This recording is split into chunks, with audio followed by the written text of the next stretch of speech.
So lately I've been living in two different worlds. On one hand, I'm in deep in research. I've been going through this book, and you can see that it has all the families from this region of Indiang.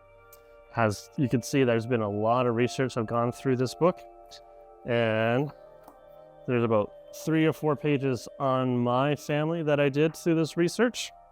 And in this book you see names, dates, places, and even on the back it shows the land, how it was broken up by Karl Stettler, and you can see where my family has immigrated.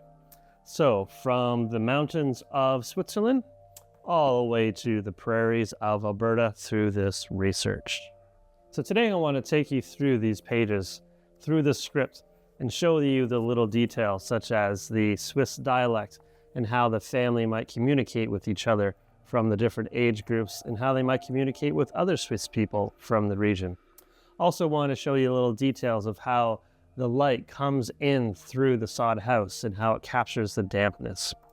So this is not just a film, this is also about rebuilding the history of how immigrants moved to the prairies and survived every day of their life. Look at this frame from the sizzle reel. This empty horizon is the antagonist. In scene 1, Emil's kneeling in the failed crop rows. He's a Swiss immigrant who traded the mountains of Bern for this infinite flat line. When you see the wide shot, you understand his grim defeat before he even speaks a word.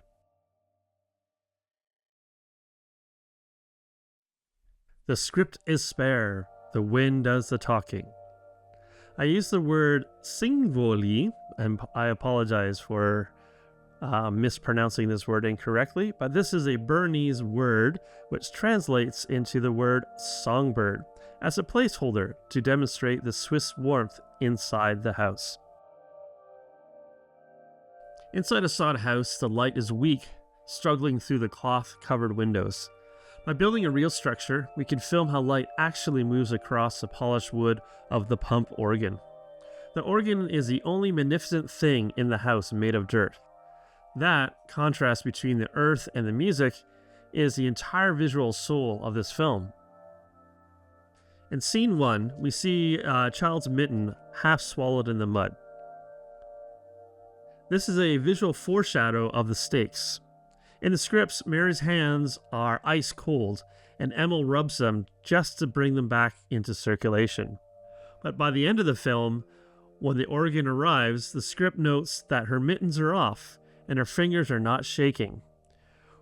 We are building the house in March in 2027 to capture the harsh, muddy reality. So the warmth of this final scene is finally earned. So we need a real location, real Alberta earth, to capture this isolation.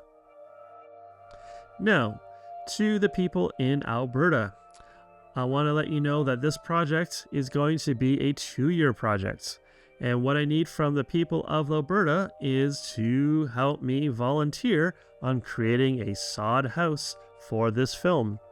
I'm currently in talks with the museum in central Alberta, and we are in the logistics of figuring out how to build a sod house on their property. So what I propose to do is, hopefully by June this year, we'll have more of a green light on what this sod house is going to look like, and I'll make a little video on the blueprints and the historical facts behind what a sod house is. So everybody, I hope you're excited about this project. And for the Swiss community in Canada, in beginning of February, this project will be hosted on the Swiss Review, and we will follow it throughout the year of the progress of this film. So I'm excited for what's going to be coming down the road, and let's build this history together.